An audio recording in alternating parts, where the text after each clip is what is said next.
What if the biggest battle you'll ever fight as a man isn't in the boardroom, but it's your own soul? Mm. Today's guest started his first company at 16, sold it by 19, built nightclubs in his 20s, then became a chef, a manufacturer, and the founder of a 100 plus $1 million food empire. Through it all, he kept his faith and he kept his marriage. This episode is for the man who refuses to trade legacy for likes. Let's get into it with David Nolan. Welcome to the Conquer Club podcast. Hey, thank you. Good to be here. Yay, David Nolan from Texas. Our mutual friend Ray Hughes introduced us, and just the timing of this recording already has got all in it. I'm excited to be here, and thank you, Ray Hughes. Yeah, thank you, Ray. Yeah. We love Ray. If you don't know Ray's, check out Ray Hughes. We had a podcast with him, and we both have been friends with him for a long, long time. So, David, welcome. We read your story. It's truly something else when you see the journey and heard about your journey laid out. Landscaping at 16, nightclubs, fine dining, manufacturing. When you look back, where did this drive come from, David? Well, so it's interesting because if we go back far enough, right? I had dealt with the fact that I was a happy little kid. I had mom and dad, and her parents were like a second set of parents. I had brothers and sisters. I was a very happy little kid until I was 8 years old in third grade. And at that time, I was at a parent teachers conference. And at that parent teachers conference, I heard my mom and dad, or my teacher told my mom and dad that Mr. and Mrs. Nolan, your son David can't read, he can't write, he can't spell, and he's failing third grade. And if he continues, he's just going to repeat it again next year. He said the best thing for David is to put him in the slow learners class. And we want to start him on that starting Monday morning. And so Monday morning, well, think about that though. My teachers, my parents are thinking, well, my son can't read, he can't write, he can't spell. Teachers are recommending this class, right? They have no idea what it is, but it's better for David, and he won't fail third grade, and we'll keep him going. So I went in Monday morning to my regular classroom. I didn't know where I hadn't been told or knew where to go. So I walk in, and my teacher looks at me and she says, David, you're not my student anymore. And so she takes my hand and takes me out the door and walks me down to the other side of the school, opens up the door, puts me between me and this other lady. And she says, this is your new student, David. And she turns and she walks out the door. And I remember looking back at her, watching her walk out the door, and then looking into the classroom windows, watching her walk back to her class. And she never looks back. And I have no idea why I'm not her student anymore and why I'm here. And then I look over and I see this little table. It looks like a little piece of wood with shoestrings on it, and a shoe drawn on it. And these kids are trying to tie bows and knots and stuff. And then I look over and I see this little boy wetting his pants. And what I'm going to come to find out in the next like 3 years while I'm going through this classroom is these kids don't have simple life skills. They're learning how to pour a glass of juice, milk over a bowl of cereal, things I've mastered at 8 years old. So I'm a little confused why I'm here. But then in the afternoon, I go back to regular class. So that continues on. There's stories of Tina we can talk about, but that continues on until I'm in high school. And I'm just kind of like, what am I doing in school? What's going on? And so I quit high school in seventh grade. At 17 years old, when I was 11 years old, I quit high school. I would have been 17 at the time. I was still 16 years old. I quit high school. My dad said, go get a job.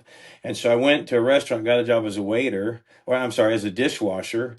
And when I left there, the guy gave me a piece of paper and I folded it, put it in my pocket, go home, tell mom and dad I got a job.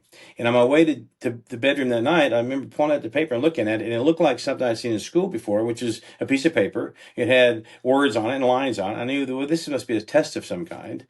So I can't fill it out. And so I just stood away. And so the next day I grabbed my dad's mower and edger, threw it in the back of my trunk of my car, and went looking for mowing yards. So for me, your question is to survive. What was I going to do? I can't even get a job as a dishwasher. I can't stay in school. I don't know what to do. So I just went and tried mowing yards and continued to grow that business. Mm. And so go back to if you can unpack that a little bit more. So in your Sure. school, you you you you quit at 11th grade. You stopped high school at 11th grade, I believe you That's said, correct. 17 years old, 11th grade, and you never liked school. It was frustrating. And did you ever have a reason or why did they, how did you find out? Was there something wrong? Or can you describe that a little bit more?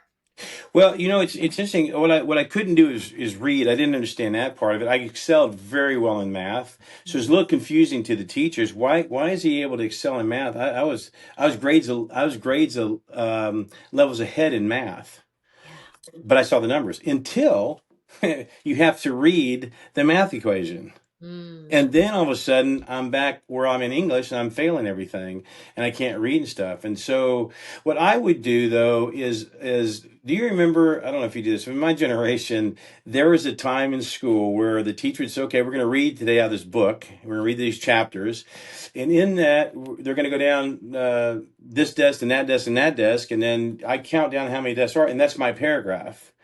And I would either turn my head down and mumble and pop out one or two words I might recognize in this paragraph. But most of the time, I would start being a goofball in that classroom, making such a scene that the teacher would kick me out of that classroom. I just didn't want to be in the classroom. I didn't mind playing football. I didn't mind sports. I didn't mind math. But in that, I didn't. And think about that. So much of your reading is how you're going to learn. And I had, all these years, and they kept just passing me, pushing me through, pushing me through, pushing me through. But my grades were always Fs, D minuses or Fs, and in English reading, writing, in English and reading, writing. Mm. So yeah. So did they give you a diagnosis back then? No, they didn't. In fact, what was interesting about that is, if you remember, my parents were told I couldn't read, write, or spell in third grade. Remember that? So that's Yeah. kind of when kids start to learn and read. So when I quit high school, one of the things I had to do when I went to the principal with my dad, the principal gave me a piece of paper and said, "You have to go to all your teachers and find out what grade level are you in their classroom. So we need to know so we can mark this kind of where you're at." Well, in math, I was a senior in high school or junior in high school, whatever it was. Every class I was. But when I went to English, when I went to like science, where we had to do reading and I had writing and that kind of thing, I was third grade. So I Mhm. hadn't advanced, and I'm in Wow. 11th grade, and I can't read any better than I could when I was in third grade. There was nothing taught to me for those 11 years in school. Yeah. Wow. So I won't find out now. That's 17. I won't find out what it is until I'm 22. Wow. Yeah. Talk about resilience. R- But y- I mean, and it Wow. also says, David, sometimes kids are acting up for bigger than what you believe it is, right? 100%. Yeah. They're acting up or acting out because they're trying to get out of something that they're struggling with. Right. I certainly did. Well, and something else that's interesting is you tested years later to third grade reading level, but that's when someone literally spoke that over you, believed that over you, and you basically came to a halt with your journey and growth. I know it wasn't a natural, easy thing for you to do, but the fact that they all determined that that was where you were going to basically stop your reading and writing growth because they spoke it over you, then they acted upon it over you versus Mm. helping you through that. That's interesting. In regards to that, David, um, I might already have the answer here, but was there a pivotal point where the outward success had to be matched with your inward transformation, something deeper that you had to conquer as a man to ultimately overcome this? You said you didn't find out what this was until later on, but what was that pivotal point? Was it when you were discovered, or when it was discovered what you were having to overcome? Well, yeah, I think so. I think there's certainly that was a first foundation for me to know. Okay, this is what I have. This is what I'm dealing with. And even in those days, though, in the '60s when I grew up, this is kind of an unknown. Um, it was very unknown. They know and no one had knew how to deal with it, right? By the time it's in the 70s, this is in 82 when we'll find out about it. But can I go back just a minute Yeah. to what my Yeah. teachers would tell my parents? So my teachers would tell my parents that he's looking right at the alphabet. He's writing it down. He's starting to write. He can't write it down, but he looks at it. He sees it. I say this is the letter A, B, C, D, and he can't get it in order, or he says L and F, and we have no idea. So they all thought I was just wanting to, and they call me a class clown. They all thought I was just being lazy or wanting to get out of class or whatever it was. I would be considered later on stupid, and I would be told that. And then it gets into the what translates from the teachers talking to that also translates kind of into the kids on the playground as well, right? So David's this stupid kid. He can't do this. And obviously, when I'm in the classroom and I'm struggling and I can't do that, and everybody else is kind of going through it easily, then there's something wrong with me. And so I began to sense myself as being stupid. But I knew I wasn't lazy. I knew because I loved playing football and I loved riding my motorcycles. I loved so many things. I knew I wasn't stupid because I achieved things just in physical playing of sports and stuff. So I knew it was kind of a contradiction, right? I'm being told I'm this, but I don't know that I'm that. I just know I can't read the way you want me to read, right? I don't understand that. But in 1982, my mom, who, by the way, my mom bought into everything the teacher said. In fact, she had my aunt and she had her. She tried to do this, and they hired a tutor at some point, and they would sit with me when I was in 8th grade and 10th grade, and I'd go over there for an hour and a half after school every day. And after like 3 or 4 weeks, they'd be so frustrated with me. They say, like, David, he just, he doesn't care. He doesn't really want to do this. I mean, it's wasting your money, wasting your time to send David to us because he's not doing anything. He doesn't want to do that. He doesn't want to grow this thing because nobody knew what I said. I saw something. If I tell you, an E looks like a tree, right? And you can't see that tree. Well, you're like, what are you talking about? Right? They can't identify. Right. And so my mother felt the same way. And there was nobody telling him, hey, this is real. This is what David's doing. No, there's no reference except for what I'm told I should be seeing and what I should be saying, and I can't, right? Until my mom is vacuuming. This is the story she tells me. She was vacuuming the living room, and she had this TV show on called Phil Donahue. This is 1982, and she's watching it. And this doctor's talking about this kid, and this kid happens to be 8 years old, and he shows a line of elephants walking, and he said, "This is how you see it. This is how this young man sees it this way." And the elephants were moving backwards. He would be saying they're going that way, tail first, not nose first. That's what he'd be saying. And my mom, it kind of her eyes. And then he said, here's letters. Let's throw him out there. We're going to give him some letters. And he would do the counting of letters. And the kid didn't get any of them right. And all of a sudden it dawned on my mom, oh my God, that's what my son has been telling me all his life. And when it hit her what that was, and what that term then becomes obviously is dyslexia, right? And we all have, and those who have dyslexia, we have different levels of it.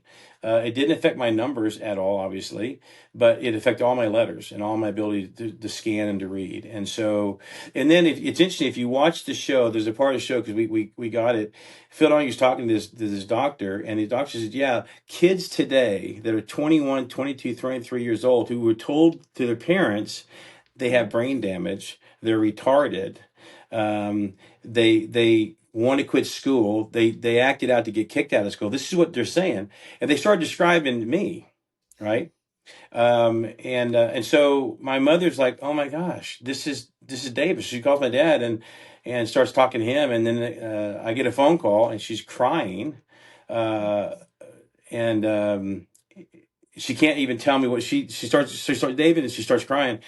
And my dad gets on the phone. She said, "Mom is watching a show, and she found out what's wrong with you." And I said, "What do you mean, what's wrong with me?" She goes, "Well, you struggle with school and stuff, and we know about reading. It's hard for you to do that." And I said, well, "Okay." And he goes, "Well, you have dyslexia." And I said, "Well, what is that?" And that's the discovery of it, right? So that's, to your point, Kevin. That's the foundation of going, okay, well, at least I know what it is. Yeah. So now my imagination of I'm just stupid in this side of my brain, or I'm just, no, there's something that they can identify Okay, well, is there a cure then? Because it hasn't been one so far. But when the teacher can't even identify it for a young student, right? How do you offer any kind of a cure? Yeah, Wow. right. Yeah. Mm.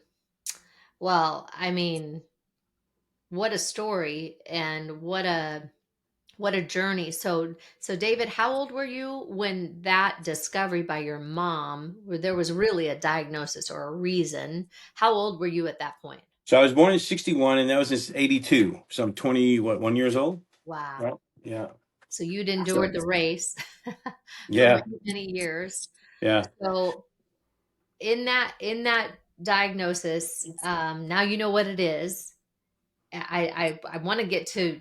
I don't want to skip too much of it. So you go through that, and what we know now in your introduction is you've worn, gosh, a chef, fabricator, business builder, innovator, all those things. How has that affected who you are now? And when did faith come into all of this? So it's interesting because my mom, when she found this out, she called around to find out if there's anything she can kind of do. And so she took me to Midland College and I was able to go through this course. It was a 6 weeks course and they kind of catch you up from where you are to a senior in high school. And it's a GED course. And so she went with me and she would, instead of me reading and learning, she would read all the information to me. And then I would regurgitate it back to her. And my mind, I would say things to her that she'd be going, wow, Dave, I didn't even get that out of the message, right? Because my mind is like a Mm, videotape and it's actually bringing in so much information so fast because I'm hearing it for the first time and I'm getting it really quickly. And then we go to take the test and I get when we take the test, my mom is sitting like this in a desk. The teacher's here and I'm here. And the teacher watches my mom and she reads all the questions and I answer them all. Uh, and I 100% I answer them all, and probably in more detail. And the teacher would be like, "Wow, he's really detailed out." I would really expand on everything I saw, everything I was reading. It was healing for my mom and I. It was healing for my mother, thinking I failed this kid, and now I gave him something. mm, But it's just the way I learned to. I'm learning now. How do I learn? Right? yeah. If I hear it, if I read it, if I taste it, if I touch it, all my senses have to come together. I just can't look at paper that's black and white and go through letters. Right? Mm, And so that's not how I learn. But one that helped me to begin to understand I can learn. Up until then, I didn't think I could. I could mow a yard. I could set up a bank account. Even on my bank account, I had an X line through it was my accepted signature from the bank because I mm, couldn't spell. I couldn't write my name. I learned to have a signature. It's probably not much better, but I learned to put one down there. But so um, that kind of got me to where I knew I could learn. And then I had an opportunity to go work for a chef in Midland, Texas.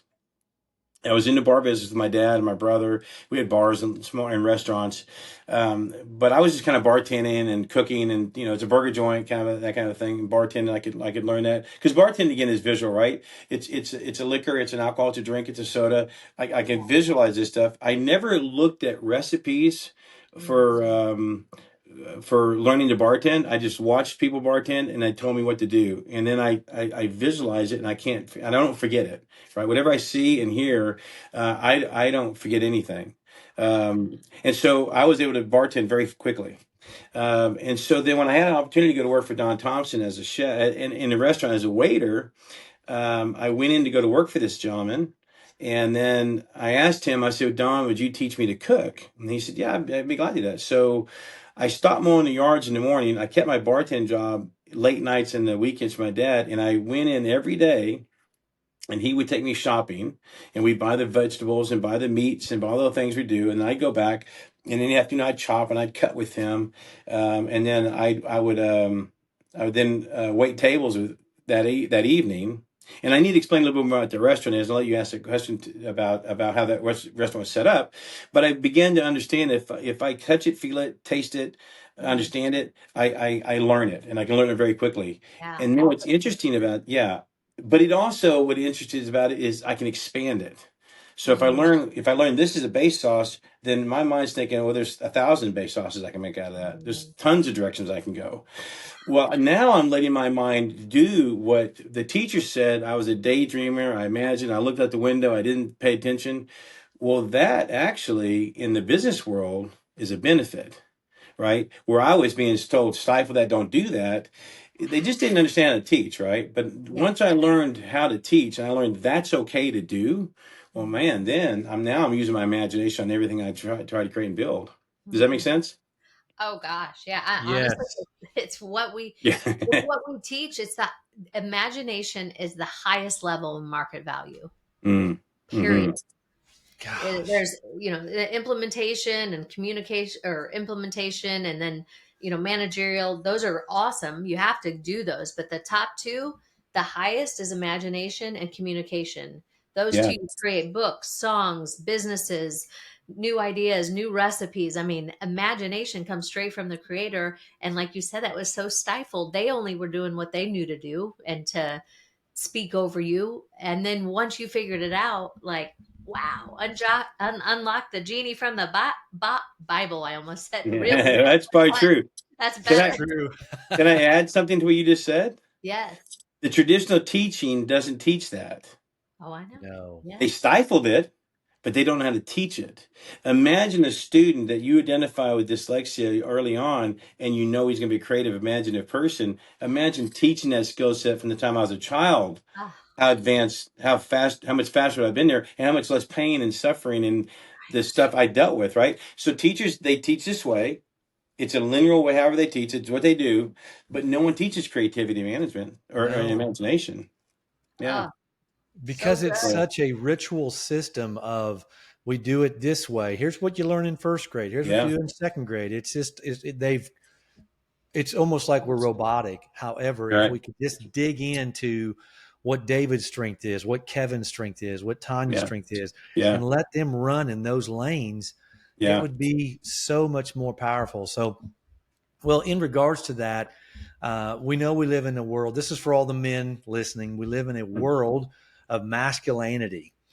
David, how would you define strong or godly manhood, and why is that so critical from the journey that you've been on? Well, it's interesting because early in my marriage, I wasn't being that man of God like I should have been, right?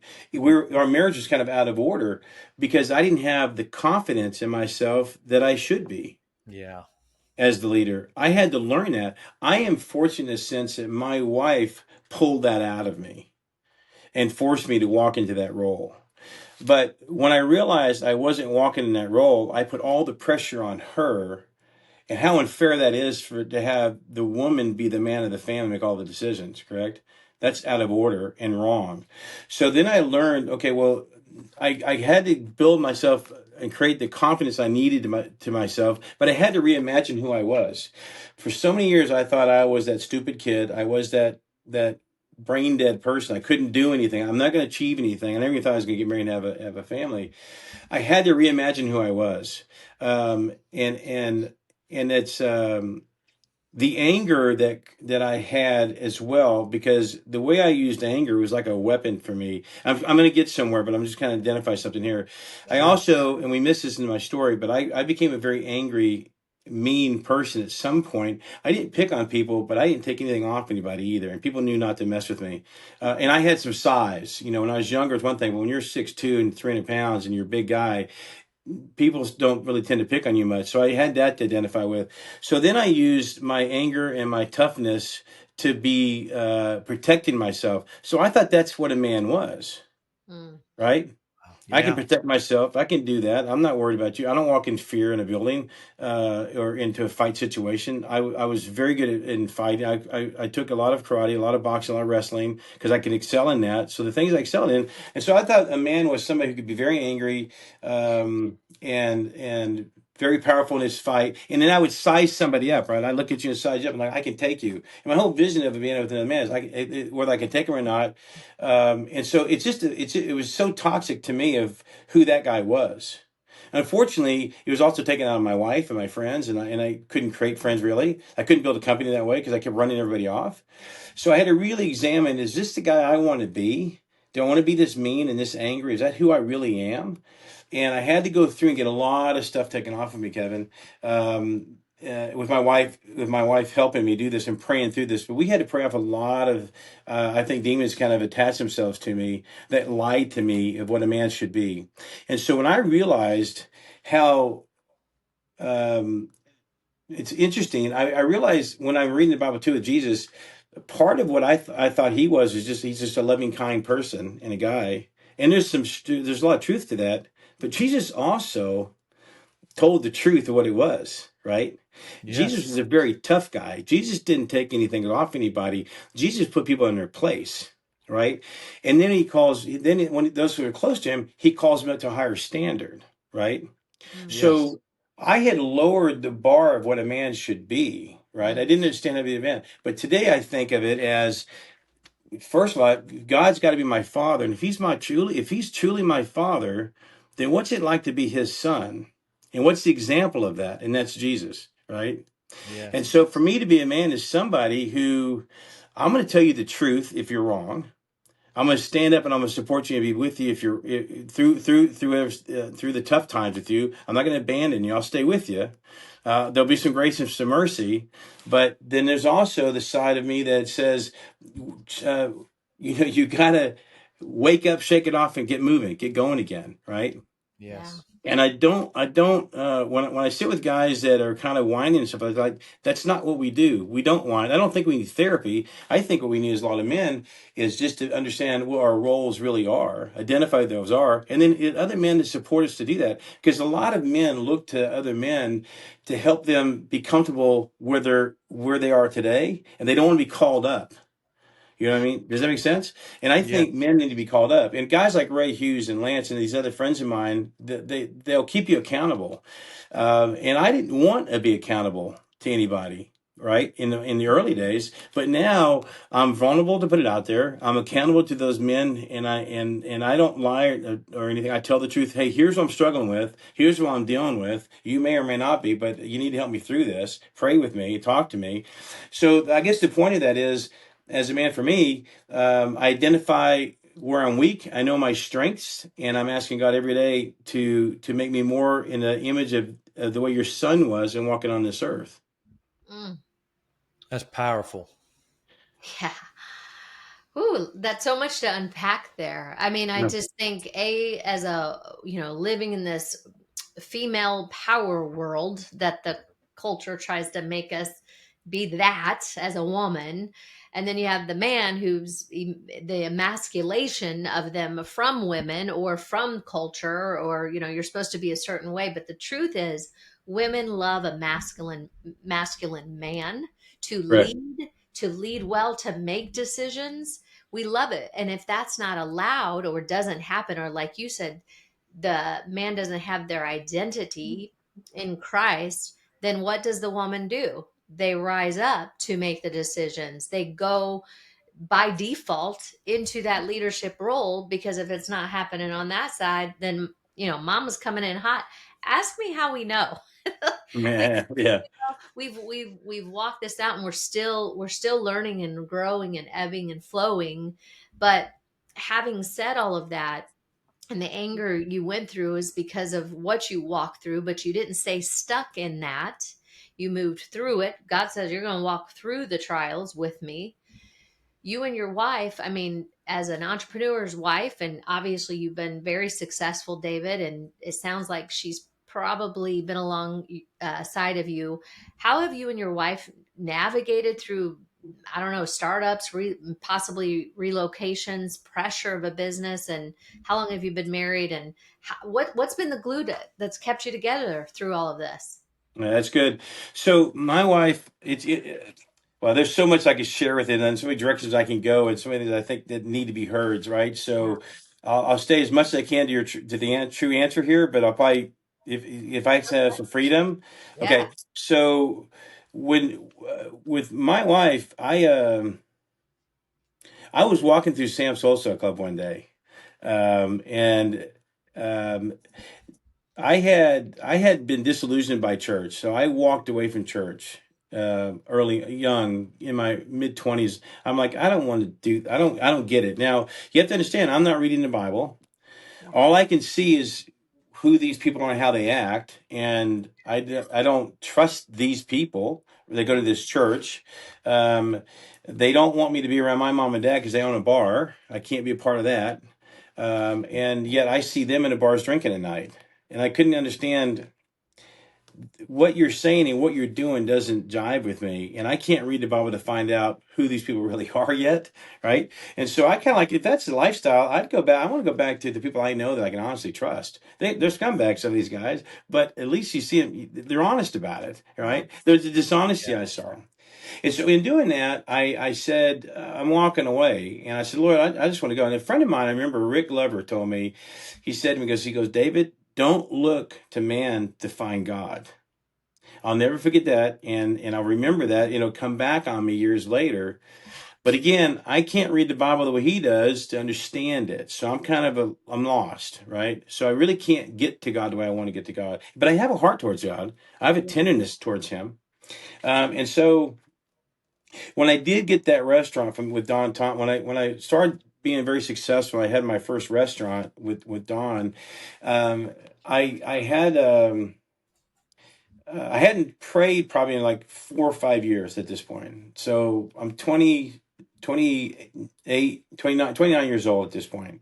And I got the restaurant when I was 27. I started working for him when I was 24. And then I took over the restaurant. Okay, so that's the timeline.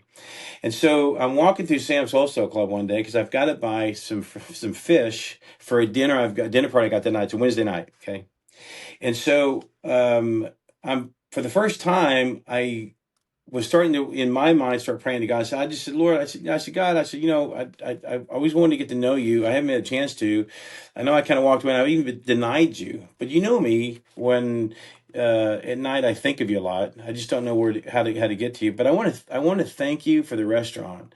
I want to thank you because I had this opportunity. I'm not going to let you down. I'm not going to let myself down. I'm going to push through this thing. I'm going to make sure this restaurant's very successful. And I just want to thank you for that. And I thought to myself, and if I never thought I'd be married or have a girlfriend. I didn't date. I didn't do any of that. I said, if I ever now could get married and have kids because I can make this restaurant successful, and I will stay with this. I'd love to get married. I'd love to find my wife. And I looked over and I saw this lady standing there. She's the cashier at Sam's. And I said, oh my gosh, if you could look like her, that'd be great. And that's a Wednesday. On Friday night, a friend of mine called me up because I was out of the bar business at this point. I had my restaurant at this point. But a friend of mine called me up, and I hadn't been to a bar in like over a year, and he had said that, hey, these guys, there's somebody stealing at our bar. We don't know how they're stealing. They're stealing at my bar. And so I went over there and I went over that night to look and see who's stealing from the drawer. And this girl walks up. I saw at Sam's. And and I asked her, I said, you work at Sam's? She goes, yes. And I said, okay, well, she's a waitress there. So she works at Sam's. She's a waitress here. I began to talk to her and she said, yeah, we travel. I work here. I go to school. I work in evenings here. I work at Sam's. And on weekends, my parents and I, my sister, we travel, we go to church and we sing quartet in Christian music. And I said, really? You're a Christian? She said, yeah. I thought, well, I'm never going to meet a Christian in a bar. So I invited her to go to dinner with me at the restaurant. She did. 2 weeks later, I asked her to marry me, and she's been my best friend ever since. Oh, what a Come on. story. Yeah, yeah. Now, and there's a lot more to unpack there, but what happens is I meet her father, and her father, that is a man that represents what he reads in the scripture and who he is and how he lives. It's for the first time I see a man of God, of truth. And it took me a while to really watch him for a long time, but I fell in love with that guy, and I wanted to have what he had. And that's what changed my life. And he was a just an incredible man of God, and loving, humble, and very helpful to me and teaching me and stuff like that. So when Dylan and I got married, now I had to learn the Bible from her reading it to me. So her whole family dumped everything they had trying to teach me and train me. And I was just absorbing it all in and just fell in love with God because of their family. So that's the change of what it was. Ooh, that makes me want to cry. Yeah. That's amazing. Yeah. That I is. mean, your learning style to hear, listening and not reading, because I was thinking of that earlier. I thought, okay, so how did you know him? Because the Word of God is, you read it, but obviously there's so many options with Audible now, and Today, yes. today, but there wasn't, back then. So just to hear that, because David, I always say I wasn't raised in the church, but the church was raised in me, and truly, Mm. that's the truth. I don't know why I always had a desire to know who he was and understand him. And I too, honestly, have never liked religion. Um, and I always honestly am grateful I didn't have to shake religion off of me, because I know a lot of people who said they've had to, because they've just learned religious rituals in certain ways that had no life in them. And Yeah. so for you to see your father in love in a way that he poured into you, even after 2 weeks of dating his daughter, Yeah. that's amazing. Wow. Well, Okay. I'm gonna share a little story real quick if I can about just about Jory. Uh, for 6 8 months into this thing, he loved going to the restaurant and being there and stuff like that. And the way the restaurant worked, I was the chef, Delinda was the hostess, my brother's the waiter, and Hector Tager, who's my business partner today, was my dishwasher. He was in high school back in those days. And we changed the menu every week. It was a 5 course dinner. You had five entrees to choose from, and we changed it all the time. And so I would get dinner with Hector, and we'd be prepping and getting things ready to go. My brother would come in and set up the tables. My wife would come and set up the front of the house. And then most of the time I'd run to the bathroom and kind of look at it, tidy up the bathroom. And I remember running to the bathroom a couple times and thinking, okay, well, Hector must have got here. Larry must have done it, or something like that. And that went on for weeks and weeks and weeks, where every time I go in there to normally do the cleanup before the dinner crowd starts, it wasn't. It's a Sunday afternoon, and I had to run in there to pick something up for somebody. I can't remember who it was, but I walked in. The lights are off except for the hallway, and I go in, and I could lose it right now. I walk in, and I hear my father-in-law singing praise and worship music. I open the door of the men's room, and he's scrubbing my toilets for me. Mm. And this is the man that was a praise and worship leader of 2,000 congregation of 2,000 people. This is the man that traveled the world and sang on stage. This is the man who started the quartets back in the 50s, and all you name quartets, and he launched them out. He's in the Christian Music Hall of Fame. Wow. I've seen this guy on stage, just incredible voice, singing and leading quartet, leading all stuff, on his knees, scrubbing my toilet, singing to the Lord in my restroom. He's the one cleaning my bathrooms for me. That's Wow. when I knew that's what a man is. Mm. Can we honor him? Could you tell us his name so we can just honor him in that Yeah. legacy? Yeah. Jory Walden was his name. And there may be some people here that know that. There's a lot of people that said when Jory Walden, when Jory gets to heaven, he'll be the choir director up there. So, Oh, wow. That's uh, incredible to yeah, have a relationship with your father-in-law like that. That's yeah, yeah. powerful. And from that moment on, it was just, and there's a lot we need to share with that, with him and his wife Sue and them. But that's when I thought, okay, God, I'm going to get into this with you. I want to be that. So Mm. then I can't be a servant if I'm an angry person, right? I can't take care of people. I can't serve people. I can't do that if I'm angry. And if I'm angry, I can't which keeps people away from me, to think I'm not stupid. So I just keep them away from me. Now I got to embrace people all of a sudden. I've got to serve people. I got to love people. I got to tell people about Jesus, and everything about me had to change. Mm. Wow. But he was the example. It wasn't reading the scriptures that was the example. It was him. Yeah. Yeah. There's a quote, and I'll let Kevin get in because I'm all excited. But there's a No. quote, David, you've probably heard it, but it's out of 100 people, 99 of them will not read the Bible, but one of them will read you. Yeah, I like that. I love that. That's good. Yeah. All right, Because Kevin, we're the walking testament. we're That's the walkie-talkies. Yeah.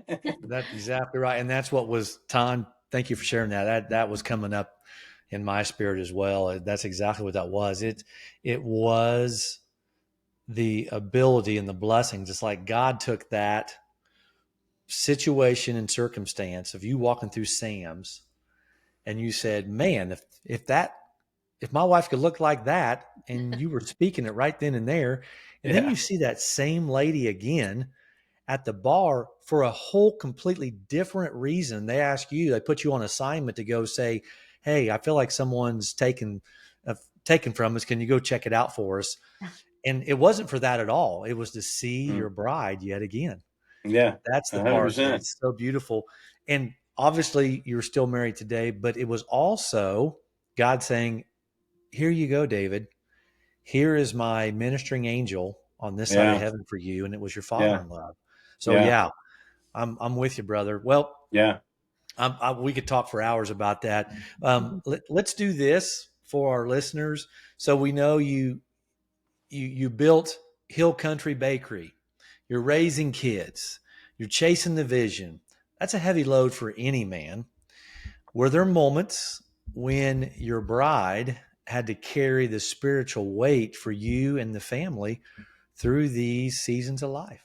Oh, yeah. In fact, there is so just to share a little bit about where I set the boundaries when we got married. I told her, I said, "Look, we're going to homeschool the kids because I have dyslexia. I don't want my kids, if it's hereditary, and it is, 4 out of 5 have dyslexia. One has dysgraphia as well, and so we knew there's a hereditary, obviously there. But if you catch it early on and you know that, and then there's tools to teach it. None of my kids suffer with it right now. None of them had any of the issues I dealt with. But we homeschool all of our kids. I said, Linda, you're going to homeschool the kids. You're going to run the family, run the house. I will do whatever it takes to work always and do whatever I can. This is long before I became an entrepreneur. This is just I owned a restaurant, and I will work and do whatever it takes if it has to be 2 or 3 jobs to keep the income coming in."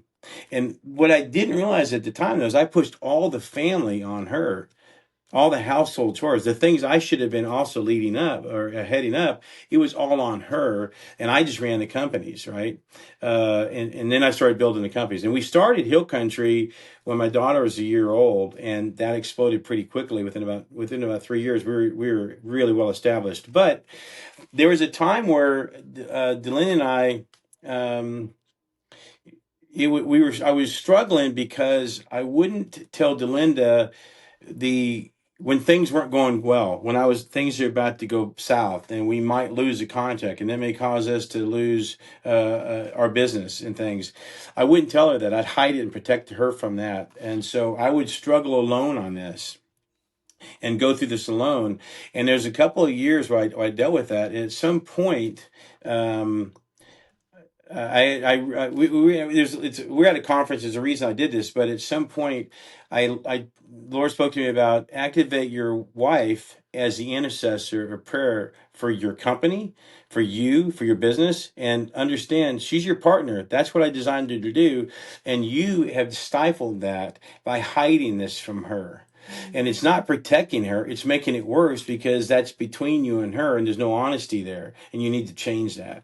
And so I talked to Delinda, and then I actually verbally prayed an activation over her and made her the intercessor of our family, made her the intercessor of the business. And from that moment on, it didn't matter what was going on. She was told about everything going on, and that it didn't change the roller coasters in business, right? The ups and downs. It did change, however, our relationship and how I got through those things and how I was able to learn. In fact, I got answers quicker and faster with more clarity when we were praying together than when I was just pushing through it solo and trying to protect her.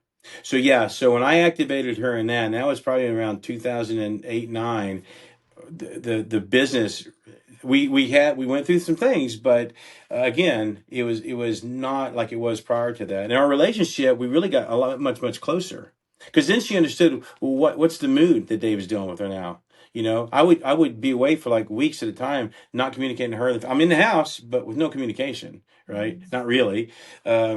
And she then began to understand, well, these were the times that was really tough going on, new contracts, new things you were dealing with, right? And so when I could tell her about that, it was such a relief and peace in my heart too. So when God tells you to do something, it's when you don't do it and don't activate it that the pain stays, right? And the confusion stays.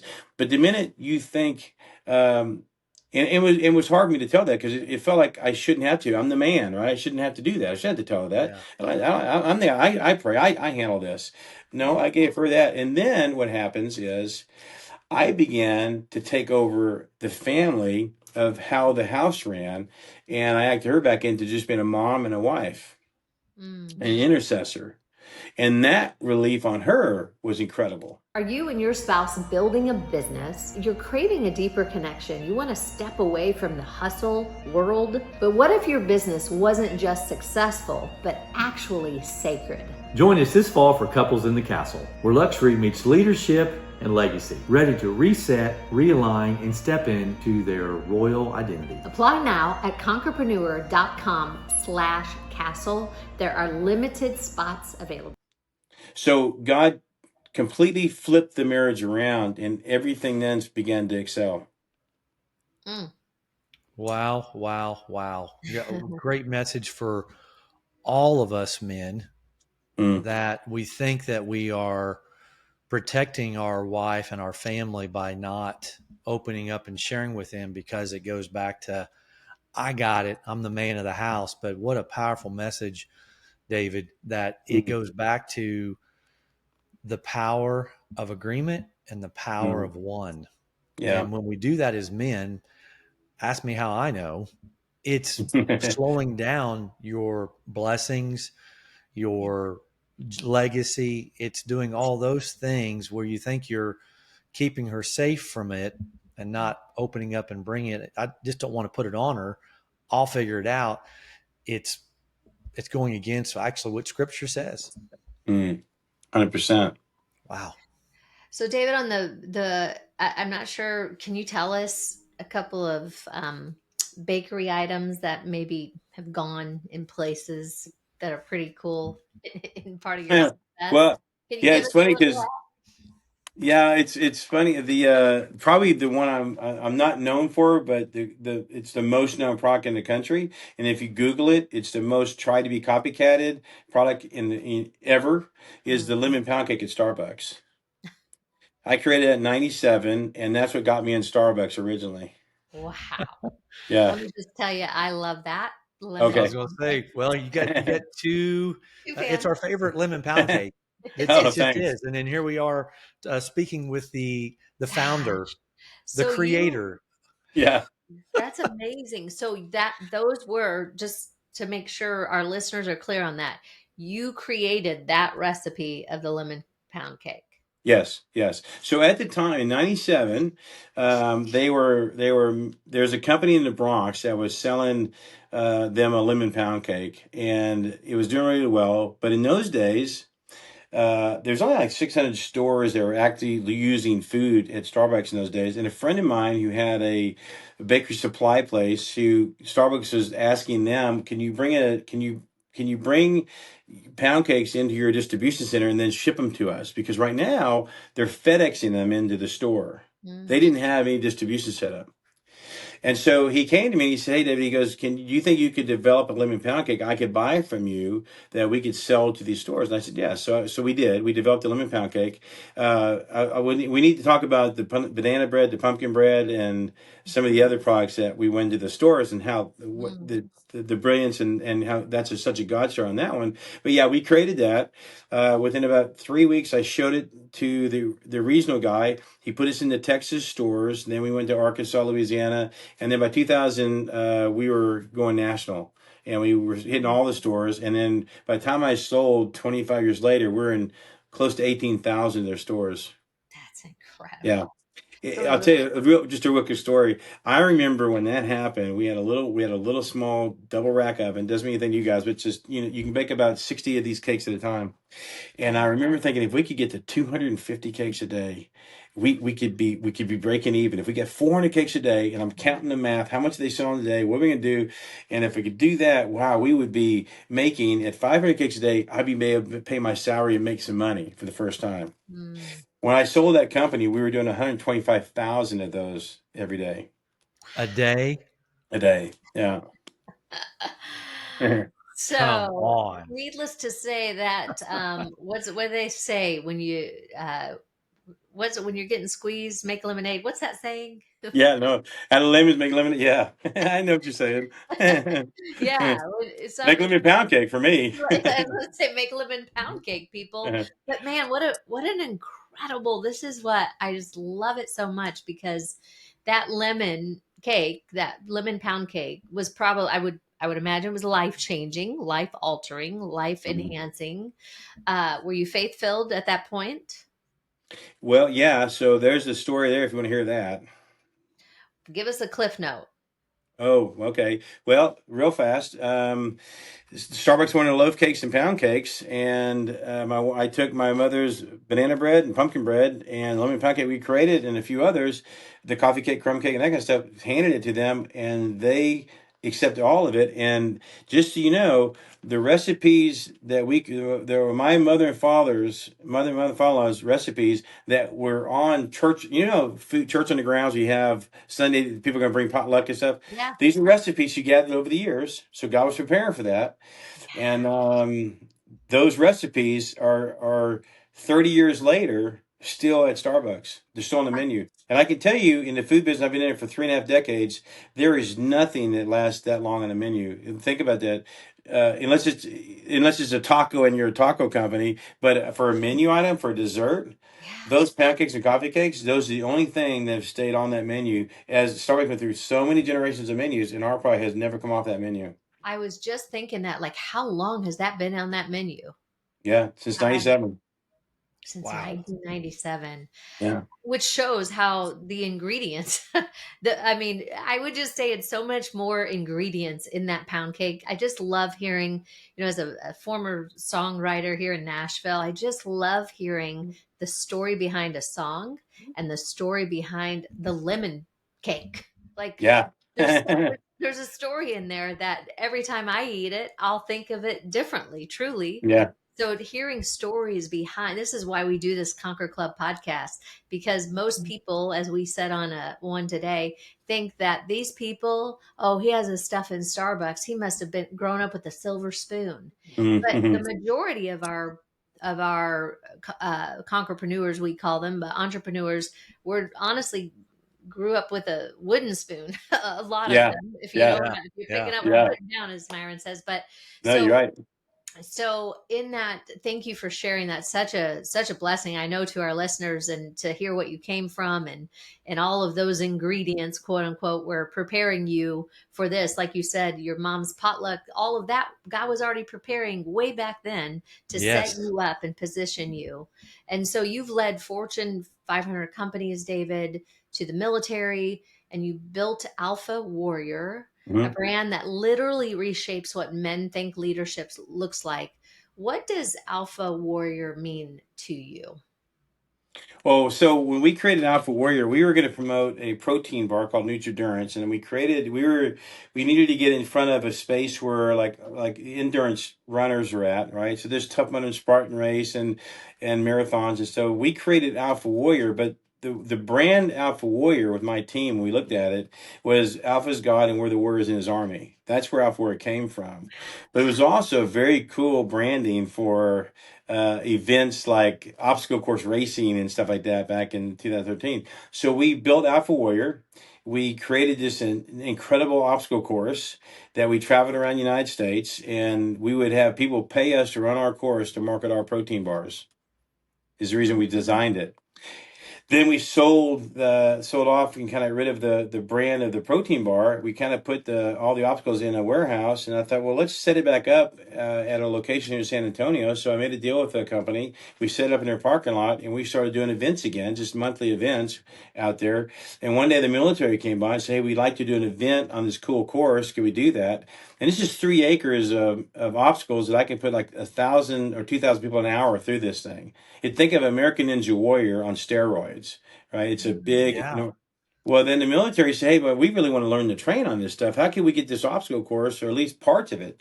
So then we designed a thing called the FFVT Battle Rig, Functional Fitness Variable Training, and we designed all the obstacles into this small little 28-foot by 14-foot wide cage that had the obstacles in it. And then we sold those to the military, and then we trained, I hired coaches, we created a curriculum, we put fitness around it, and now I think we have 107 of those all over the world on military bases with our curriculum and their training. So it's interesting to know about the pivot. I designed it originally for a marketing company. When I didn't need that anymore, God said, "Okay, let's create this and make it a company now." So, and that's what we're doing today. Yeah. Mm-mm-mm. I would A say old creative David has mind. some favor on his life, A mixed with a lot of hard work. lot of hard work. Yeah, a lot of hard work. And I'm going to also add to that the obedience you have towards Yeah. the creativity and the downloads that he has chosen you to manifest. He Mm. knows he can get it through you. These are amazing. The fact that you built this obstacle course for a marketing campaign for a whole different product turns into another amazing business that's impacting the world. Yeah, yeah, yeah. And we're relaunching it now after COVID. We got shut down a little bit, and so now we're just actually starting to relaunch it right now.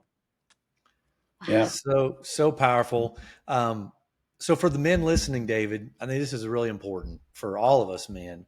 So for the men listening right now that are stuck between the hustle and the heaviness and all the responsibilities as of being the man that God built us, what do you tell them? What message would you have for them?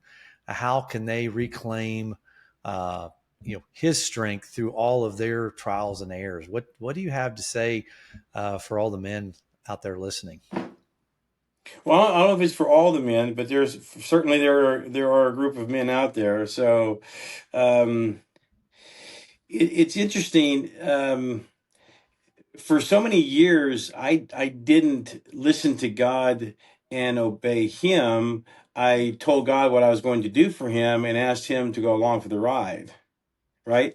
And so, and those are not successful times. I had success, but not the difference when God spoke to me. So you really need to understand how to listen to God and spend time with God. Jesus got up and they would have to go find him. And where would they find him? In the presence of his Father, right? And Jesus had a lot of messages, but one of the number one messages Jesus had is, and this took me a long time to learn, that not learn the lesson, but learned it from my life, is Jesus' message was, God is a father. He refers to him as the father. I'm going to spend time with my father. I do what my father says do. I see what my father sees it. In fact, when Jesus was baptized, before he starts his 3-year mission, what does God say about him? This is my son who I'm well pleased. I'm proud of this. This is my son. I'm very proud of him, right? And then Jesus starts going into his mission, right? Yeah. And then at the end, when he dies, you've got Peter and Paul and all the others, except for John, everybody scatters on him, right? They all run. Mm. And there's lots of reasons, I think, for that. Some was certainly fear, but some was also they misunderstood who Jesus was. They thought he was a Messiah that's going to come in. He's going to change the government. He's going to do this thing. And here he is. He's given up his life and he's dying. Is this thing over? I mean, think about Saturday when he's gone. What are they really thinking until he rises again and walks in and then gives them the commission to go? And then when Paul or Peter is talking in Acts, and when the 3,000 come in and say, well, how do I do this? What do I do to be saved? Obviously, they wanted Jesus that Paul was talking about, or Peter was talking about, right? Yeah. I didn't want Jesus that way. I wanted it to be my way. When I learned that I wanted me to be his way, and let's think about that too. Jesus said, you can't hate your enemies. Well, that's a difficult thing to do. So I struggle with that. Then if I hate my enemies, Lord, how am I like you if I'm hating my enemies? How am I like you if I can't do the things you're talking about? How can I be like you? Until I realize that he died on the cross for me. He has grace and mercy for me. He loves me. He's sitting in the Father's right hand praying on my behalf today. Right. All I had to do is step into that. And I think a lot of us are stepping into our own security. You hear about the comfort zone. I'm obviously in the business world. I don't stay in my comfort zone. We can talk about that for business. But I think a man's soul, deep inside him, there's a comfort zone in him, and he's not willing to step into what Jesus is wanting him to walk into.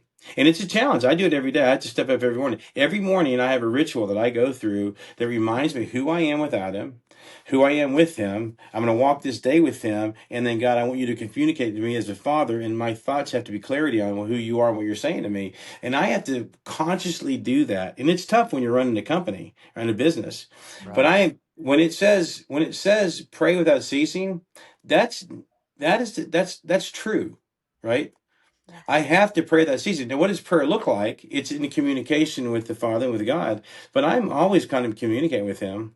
And I find when I don't communicate with Him and I'm not doing that, I'm not doing the Father's will that day.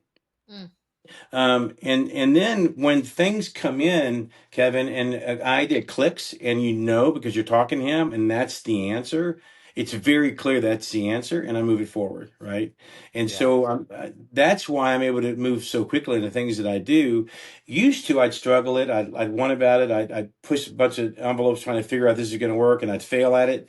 But man, when you start thinking about everything you do lines up with the Word of God, and you start listening to Him, and have a relationship with Him, it just helps change everything. I'm still a very flawed man. Do not get me wrong. I am flawed. I make a lot of mistakes, and I miss it, and I'm constantly going back. But now I can go back to God, not ashamed, but as a son who's forgiven, and I can get right back in there, right back in it.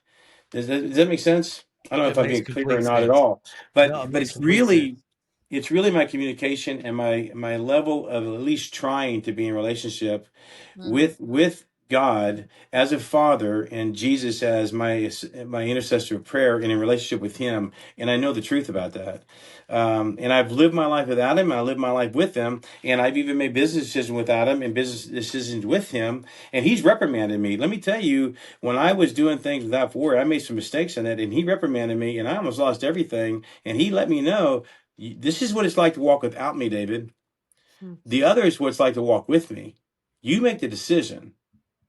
I love you, but you have to choose to walk with me. And He really wants to walk with you. And so at some point, guys, about 3 years ago, to make it official, because I needed it to be official, I put it together on paper. It's a corporation called Pasiog. Pasiog stands for Partner and CEO God. It's legally by documentation. It's a legal company that's binding to that. I have corporate papers on it, and I also have an operating agreement where he is the CEO, he is the God, and he's my boss. And I don't do anything outside of that conversation, and I don't spend any money outside of that conversation with him. It's a bank account with him. And that's kind of how I operated. And I did it because I was too weak not to remind myself every day who he is.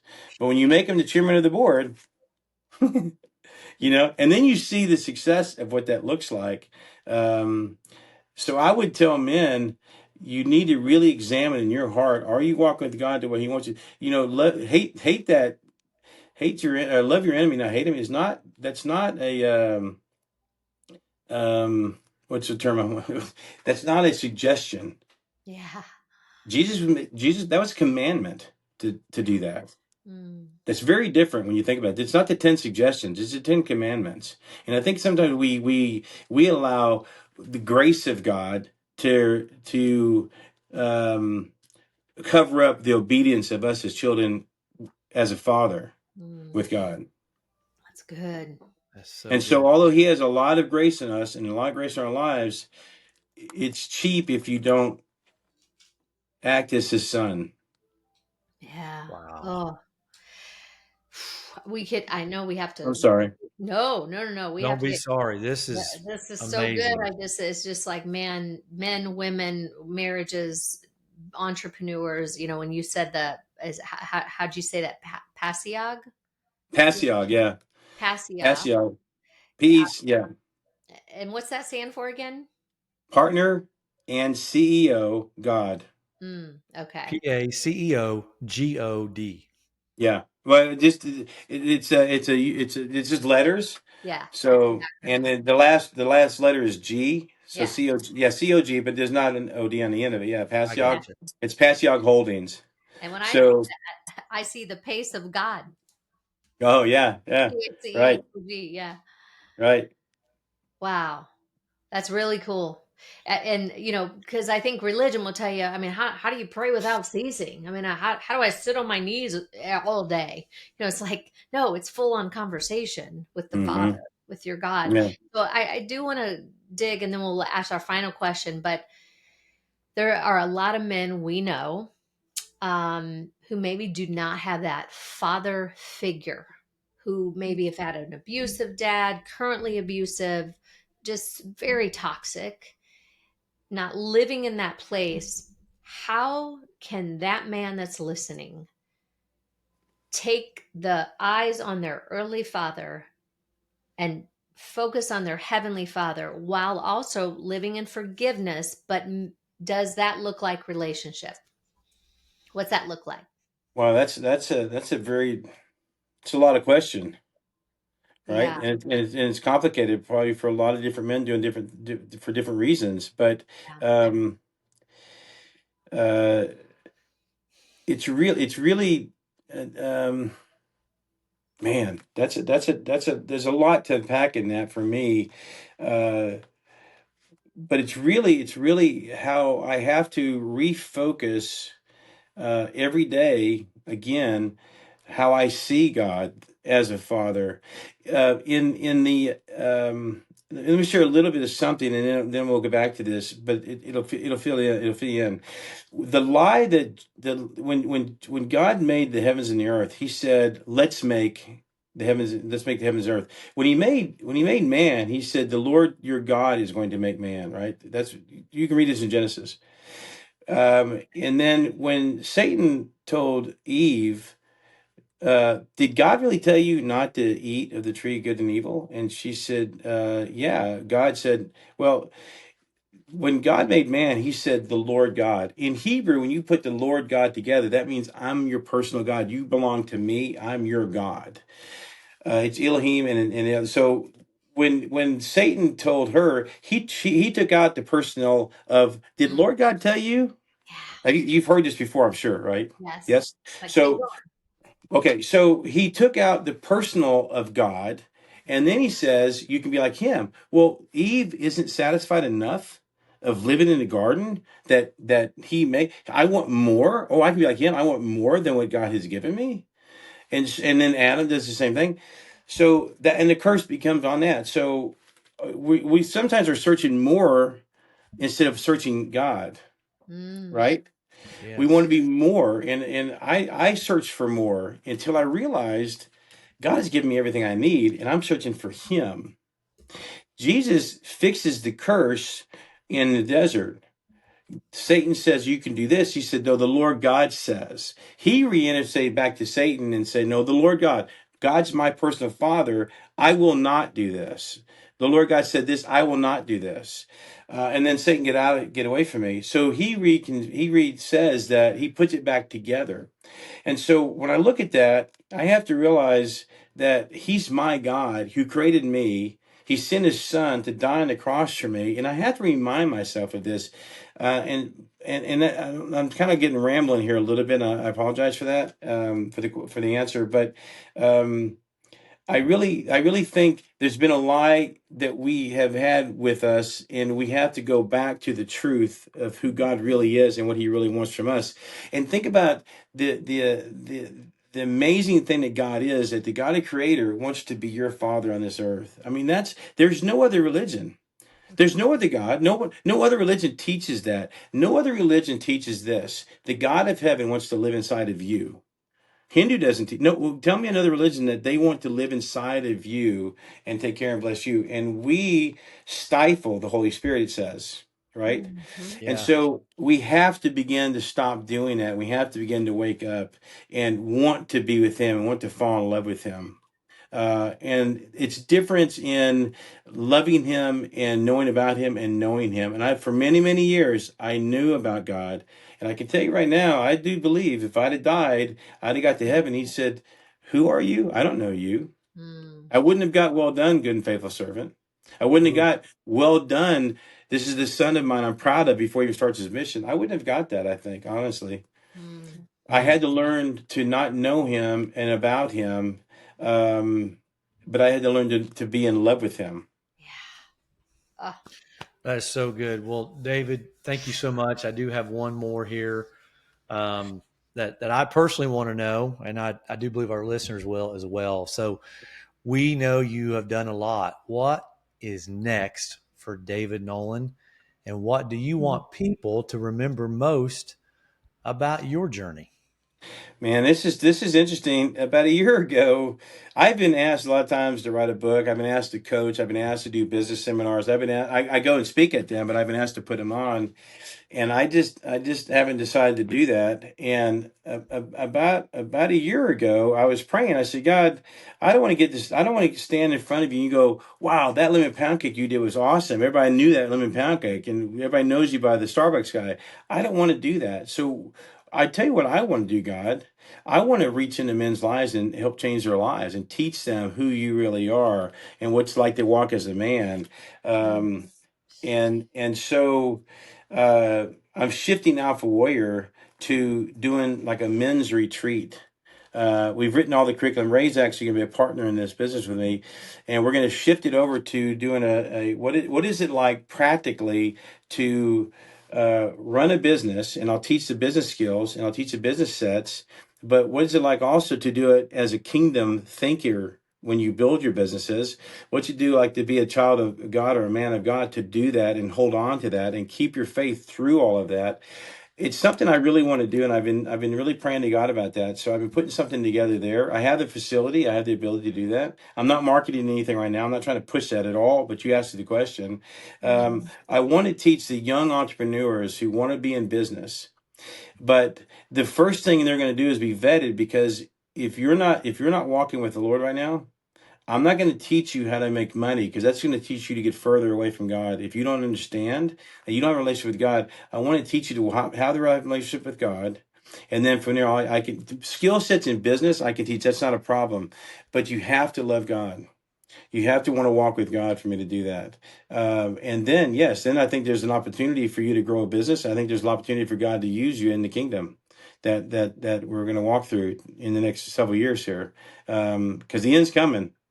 And there's an opportunity here to expand and grow businesses, but we don't have time to be wasting anymore. And Kevin and I talk about getting your life right with getting your relationship solid with God, is because we're running out of time here, Yes. Yeah. I think, on this earth. And so every moment counts. Mm. So anyway, go ahead. I love it. It's just, I think men are craving it. I think women are craving it for their men. I think that is such an incredible business concept. I have all young adult nephews that I'm like, oh man, I would want to send all of them to this. And I know they would love this. And we need men like you, especially who have the wisdom to pour out, into that. And I have to tell you, my vision for your book, keep saying Mhm. it, is what we said, when life gives you lemons, and the word lemons is spelled as like a dyslexic person would Yeah. read it. All the letters are jumbo mumboed, Yeah. but there's a lemon. When life gives you lemons, make lemon pound cake. And then Yeah. the I love it. subtitle is I love it. um, when the maker of the stars gives you the bucks. Yeah. I Is that love that. your Starbucks? So I just had I to share love that. that. Had to get it off while it was coming up in Let me my write that Come on, down. Tanya. Come That's my on. imagination. No, seriously, take it, run with it, whatever. But good. that's all I could see was this, just that lemons all scrambled up. But what a cool story, because then you can infuse all that backstory with what God did, your son, your father in love, and all the things. So man, just David, this conversation, we could go on and on, but thank you for just Yes. I'm most excited to share this with so many people, about your story and really his story, history, His and his story. story. And, what you said about just knowing of God and knowing him are two different things. And ask me how I know about that as well. Like, yeah, I could talk about him all day long as an author of a book or, a writer of a song. But it wasn't until I literally hung out with him a lot and still do that I really, he's changed my life. And Yeah. I'm still in the journey for sure. As you said, not perfect. So this conversation wasn't just about business. It was about building the kind of life that honors God. Thank you for showing us how it's done, David. Thank you very Absolutely. much. And we know that you have built more than a brand. You have truly built a legacy of faith, of strength, and of truth. And man, we are so grateful that you've invested your time in this with us this afternoon. It's been a true honor. And Tanya and I always like to end each of our episodes with peace in, Peace out. Kevin. And Tanya Stout. David, thank you so much. Thank you for having me on. It was good.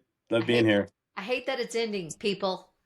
So in the show notes, anything we have about David or maybe his businesses, his future calling, what he's stepping into, whenever you're listening to this, if it's not in the show notes now, it will be there coming soon. And his book. I'm going to go ahead and say it. In his book. All right. Thank you, guys. So how many of you are ready to conquer your business, your income, and your life? Hit subscribe and join the Conquer Club, and let's start winning together. Peace in, Peace out. Kevin and Tanya Stout.